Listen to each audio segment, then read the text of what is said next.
Water is crucial for life on this planet, and it's ever more crucial for a trout farm in Virginia called Smoking Chimneys. They raise trout for consumption at restaurants or direct to the consumer. I spoke with the owner Ty last year, and I decided to visit them in my travels this past summer. Here's their story of the American dream with a lot of hard work and determination. Basically, one way to put it is you're playing with a big fish tank. Pretty much, man. You're just moving water around and, you know, moving fish around and, yeah. It's such a fragile thing, though. Like, bro, it's so ridiculous. You can nap on the wrong day, you could kill it. Oh, it's just like, yeah, man, it's like fish, not that hard to raise, but it only takes the wrong 20 minutes to kill them all. Yeah. You know? Yeah, I mean, just, the whole thing's fragile. You got predators, you got water flow, you got temps, there's just so many variables. To get a fish from like a little fingerling to like a market-sized trout it's pretty, it's quite the journey, I'll say that. This place was built in the 1930s by the Department of the Interior. And the only way they were able to build this place here is because of the spring, which is coming right out of the mountain. I don't know if you knew this, but spring water in an area is the same temperature as the average, like, annual temperature.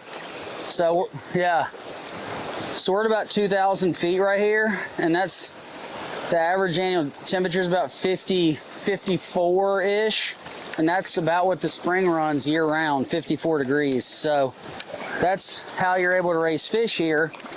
And, you know, this is all gravity-fed, all the pipes and everything. So, yeah, they built this place based off of this spring that fluctuates between 1,500 and 3,000 gallons a minute, just depending on the time of the year. But the temperature never changes, but the flow changes. Yeah, the water, it's coming out of the ground at a pH of 8, which is really cool. So it's naturally alkaline. It doesn't quite qualify as a mineral water. We got it tested. It is high in minerals, but it's got to hit certain like benchmarks. So what's up? What did they do to the spring house when I go up there? They just built, you can see they just built a dam to, like, they call it like trap the spring, because then that's where you've got to have some sort of a dam. That's why you have to have a dam to be able to divert the water. Like right here, there's a dam, it's diverted through our system and it goes back into the creek. So here's our brook trout up here.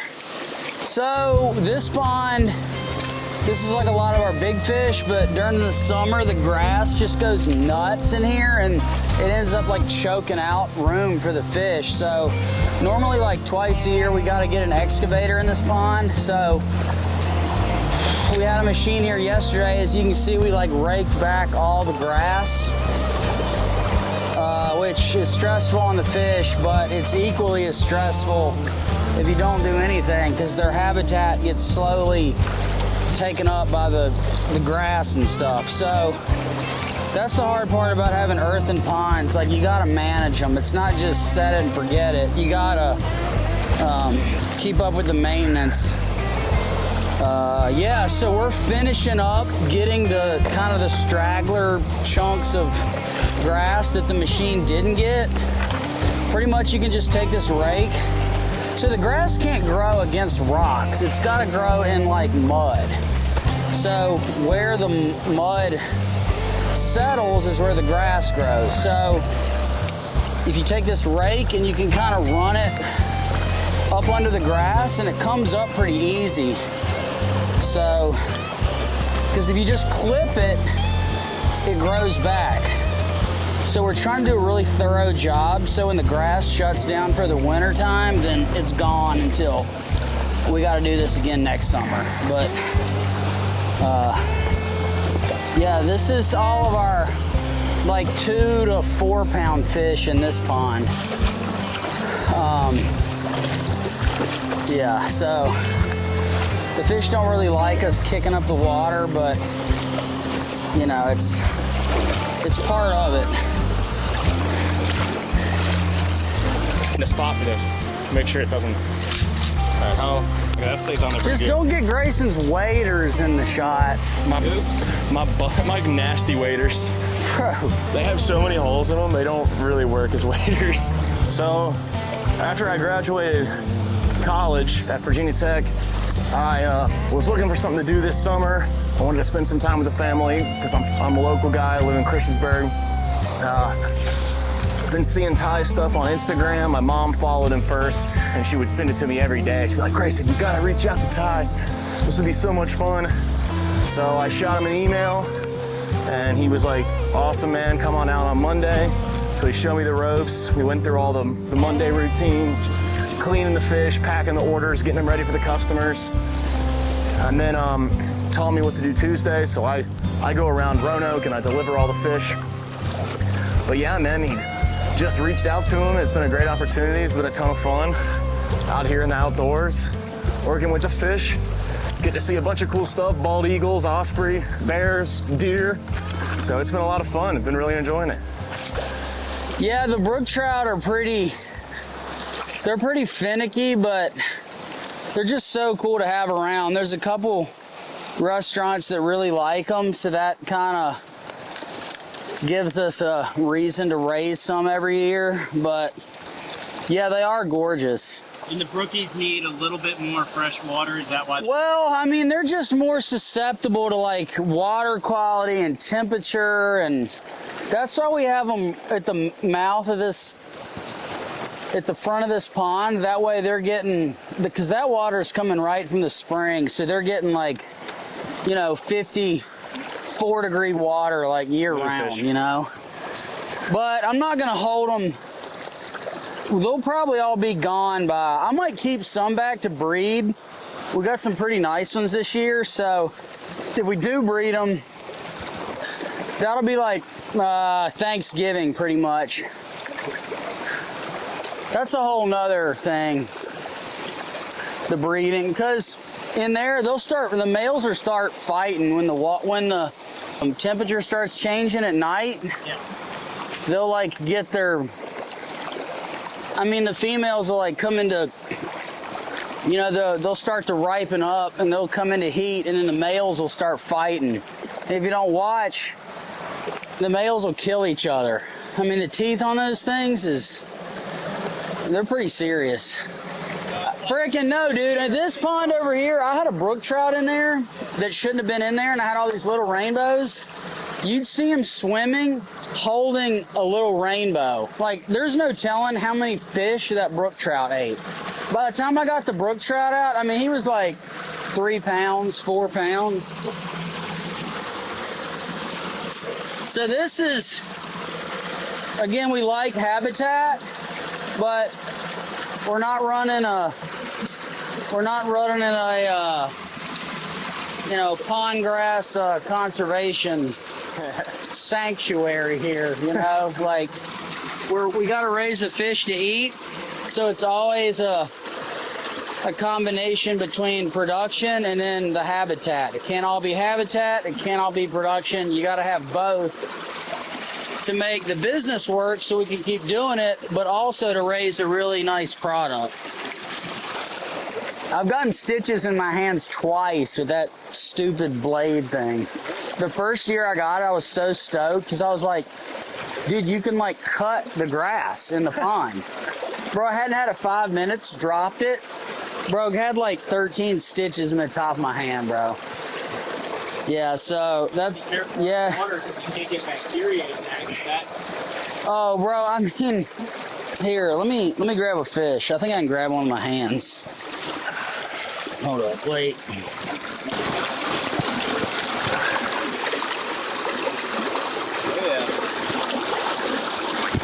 No! He went into the creek. Dadgummit, Kevin, you're costing me money being here. He literally is in the creek now. All right, Kevin, you're fired. Dude, I literally just dropped the fish. Like, It must have been that trout's lucky day. Forward. Hang on, I'll help you with this one. I want to do it quickly though, so the fish don't switch. You ready? On, yep.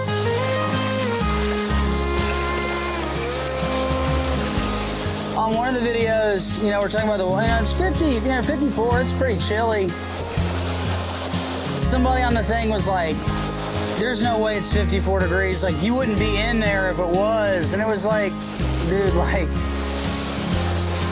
my kids, you know, you do something enough, then just, you know, you get used to it. Here, let me try to grab one of these. Polar bear swimming. Yeah, dude. Oh yeah, the polar plunge. Oh, we did it. Oh, those were the We best. got Trace with the Eagle Scout. Dude, that water, those polar plunges though, that was like 40 degrees. It was so, I remember it being so cold.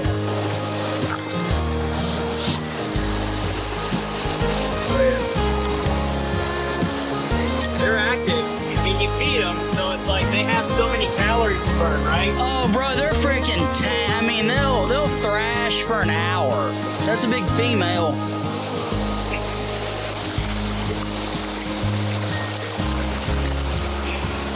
Dude, that's a pig right there. That's like 2 pounds. Gorgeous fish. That's nice fish. That's like definitely a like 2.5-year-old fish right there. Yeah, I love your character. for sure. And then people are like, well, why is the fish $18 a pound? You're like, well, if I gave you an egg and I said in a year and a half, take care of this egg and I'll give you $18. That seems like a good deal, right? It's a good deal. Yeah, you're like, who would do that? Nobody, you know? Like, look at all the scuds. Yeah. Like, the bug life in this pond is nuts. Like, we'll have full hatches come off in here. Cool. Yeah, in the pond. Oh, yeah, like, PMDs would be coming off. Yeah. That's awesome. Sulfurs, yeah. You have bug life in a pond, and those bugs live under the rocks. And when they hatch, they come off, they come up, and then they hatch when they hit the top of the water and they fly away. You know, like you see the videos out west, all the bugs coming off, like that happens here in this pond, which is pretty cool. Dude, I mean, even now, I mean, dude, we call probably 20 chefs a week, dude. Like, it's just part of our thing, you know? It's like we gotta get in touch with people that might want to buy the trout. And you hear a lot of no's, you hear some maybes, but it's like, bro, that's... I mean, people think we just like blew up, but it's like, dude, we spent literally years. Oh, I mean, like, but then calling, emailing. I mean, bro, I was working at a group of, like, while I was here, 2 years in, went totally broke, had no money, because I'd spent all my money on this place. And I was working at a grocery store in Christiansburg.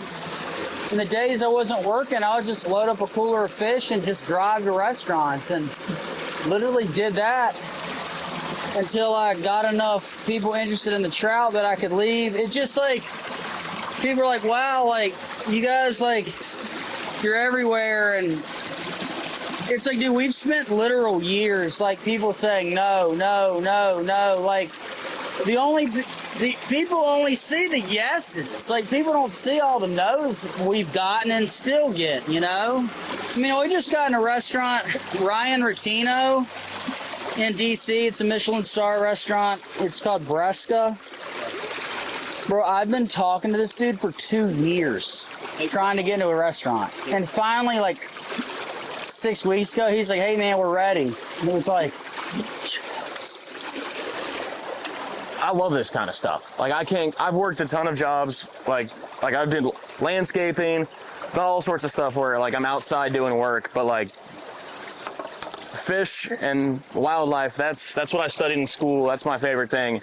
So getting to do something like this. I like doing the work in the pond. I like working up here with the fish, But I really do enjoy making my deliveries on Tuesday. Like, we come in early at like 7:30, we pack up a few more orders. I hit UPS, but after that, I get to drive around to all the local restaurants in Roanoke, get to talk to the chefs, maybe every once in a while I'll run into like a random person who's there, get to talk to them too. It's fun getting to make that relationship with the different businesses and see how much they appreciate what we're doing, and then get to hear how much the customers enjoy it.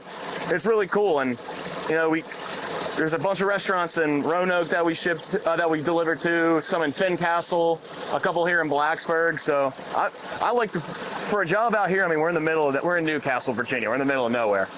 But like getting to, you know, get out and actually talk to people and have the interactions, I really enjoy that a lot.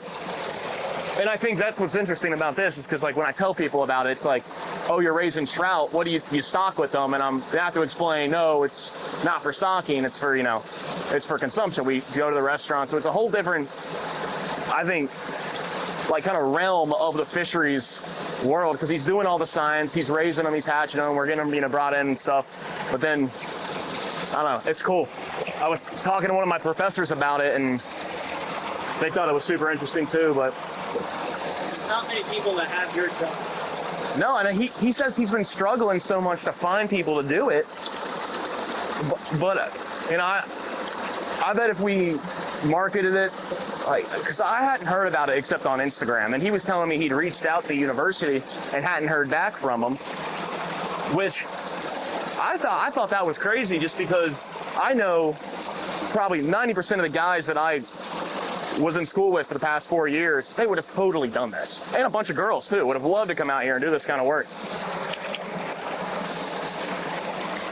It's not rocket science. Nah, you just gotta be like dedicated. You just gotta like, it's tough work, but it's not crazy. It's no different than any other job. You're gonna get you're gonna get out of it what you put into it, and you're gonna enjoy it if you just, I don't know. He always says he'll have people come out and, you know, they quit after a few hours. They're like, this sucks. Like, they clean like 4 fish and leave. It's like, come on, man. Gotta give it a little bit of a chance. Like, it's fun work. But I grew up gutting deer and fishing my whole life, so I guess it's a little different for people like me and you, but that's sick. I fished on the bass team at Tech for my first 2 years there. I did the bass club, and it was so much fun. You know, we had like boaters and non-boaters, and do tournaments on Clater and stuff. But yeah, I think we won the national championship for the bass tournament in like 2017, 2018. So yeah, I can never think of down the road doing a trout food truck. I thought about it, but like, who's gonna man that? You know what I mean? Well, eventually. No, it's called Trout Truck. trout truck. Wouldn't that be legend? 100%. Bro, I have a million things to be like. It's just like, you know, it's like.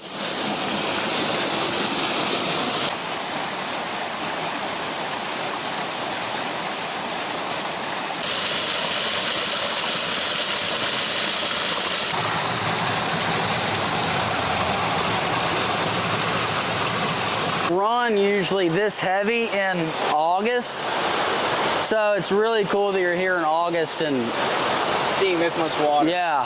We had a lot of rain, and the water. Yeah, we've had rain all year. I mean, the thing is, like, the past 2 years were like severe drought.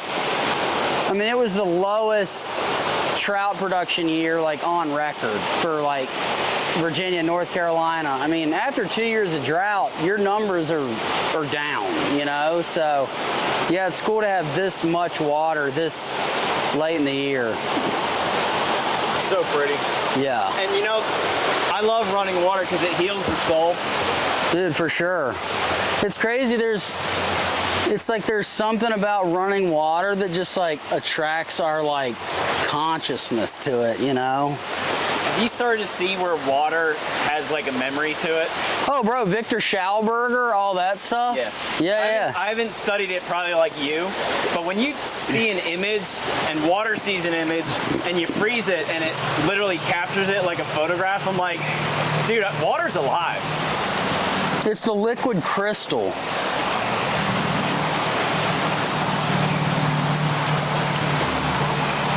So So, but dude, there's this crazy thing though. It's like, so, you know, like on a, I'm blanking, dude. What do they use like on memory cards and stuff? Like they have a very geometric shape that information is written on, like, Sure. right? Yeah. So then there's this whole thing that's like, you know, it talks about how like they say like consciousness is like in the water, like in your body, like, because Interesting. yeah, which is super interesting.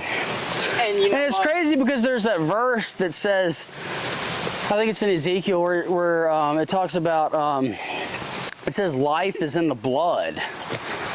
You know what I'm saying? So, Yeah. I don't know, man. It's interesting to think about for sure. And he left a lot of things a mystery for a reason. But there's enough there that if you want to dig, Yeah. you can find. It's the, what is it?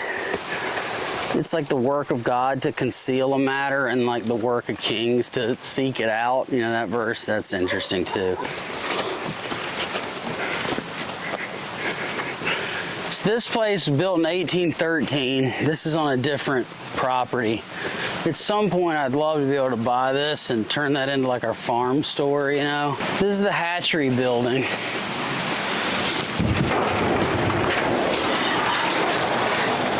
So this is where we hatch the fish here. We don't have any here right now, but we hatch the eggs in these jars.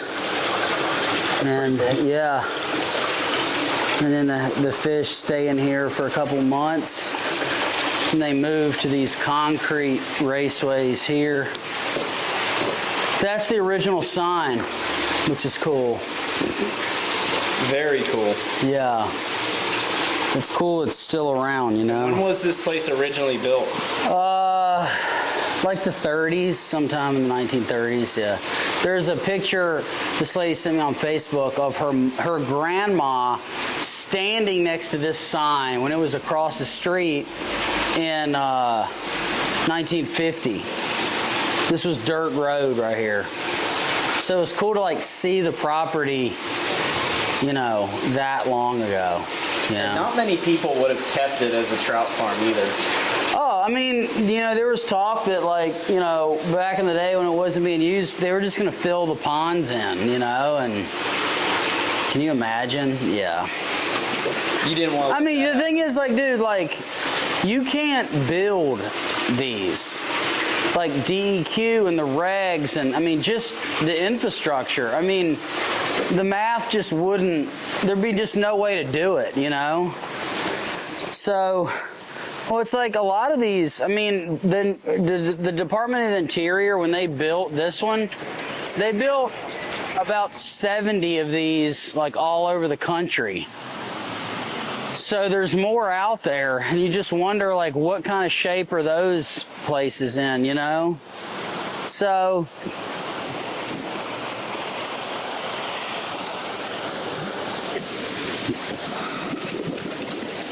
Gotta clean this daily. yeah, oh yeah, this is the lifeblood here.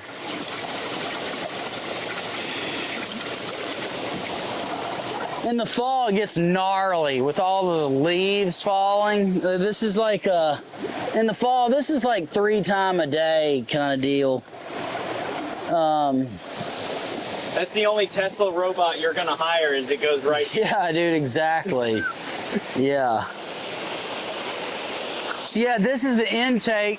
This is a 16-inch cast iron pipe that carries the water across the street, and then that's where you see it split up, you know, with all the different raceways and ponds. So you have 2 dams. You have this dam, which sends all the water across the street, and then you have an upper dam, which sends water to our hatchery building. So we can go there next.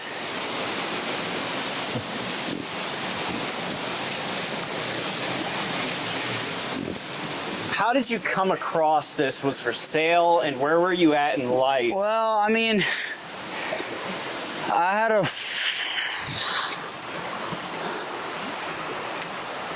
a friend call me and was like, hey man, like there's this hatchery up in Newcastle. You should check it out. And I'm like, where's Newcastle? I was like farming on my grandparents' property, 300 acres, tractors, paid for. I mean, it was like what people would kill for. You know what I'm saying? But we were here and we just felt like this is like where we were supposed to be, you know? And, you know, you just have to listen to that still small voice. And As a butterfly, just right when you said that. really? Look at Dang. That's so legit. And that's Yeah. a wink from above. Right Yeah. So, yeah, I mean, it was a very, very tough decision. And the first couple years were tough. I mean, it was tough. But, I mean, it was one of those, sometimes you just got to do like what you feel like God's calling you to do, and you just got to do it, you know? there. And, Do the risk, but you're like, I don't know the reward, but I have to do this. well, it's one of those, like, at the end of the day, if it all goes down, I can say I've had a trout farm for a while. I mean, it's a great story, you know? Yeah. So, This is even neat. like I was talking to someone the other day, and he was like, well, I'm not gonna move unless it's like a sure thing. And I wanted to be like, bro, like who owes you tomorrow, dude? Like, no, there's no sure thing. Like, nothing's guaranteed, you know? It's like, even if something doesn't appear that it has risk, I mean, there's people that quit jobs and take other jobs, and then in 3 months that falls apart, you know? So it's just like, there is risk, but then there's also the illusion of risk. And I think those get confused. You know what I'm saying? Yeah. So, Everyone has to get over the illusion. And it's hard to do because they're like, I'm comfortable in this 9 to 5. I'm comfortable with what I got. yeah, and for me, it's like, man, like, it's 2025. We got cell phones. We got the internet. If there was ever a time to do something oddball or niche, like, it's literally right now. Like, I mean, there's people selling anything you can think of, like, online, you know? I don't know. It's, you know, well, and for us, like, you know, we did farmers markets for a while and we did random stuff, but for us, it was like, we got to focus on restaurants because they're buying trout every week, and, you know, you have to have some level of predictability to be able to run a business. So that's kind of what we did. But here, I'll show you the inside. I love old buildings like this. Probably build again when? 30s, 40s, 50s. Bro. That's pretty nuts, isn't it? It's just coming out of the rocks over there, dude. So when it gets like 100 degrees, you go and sit in there. Oh yeah, a little cigar. It's hard to beat.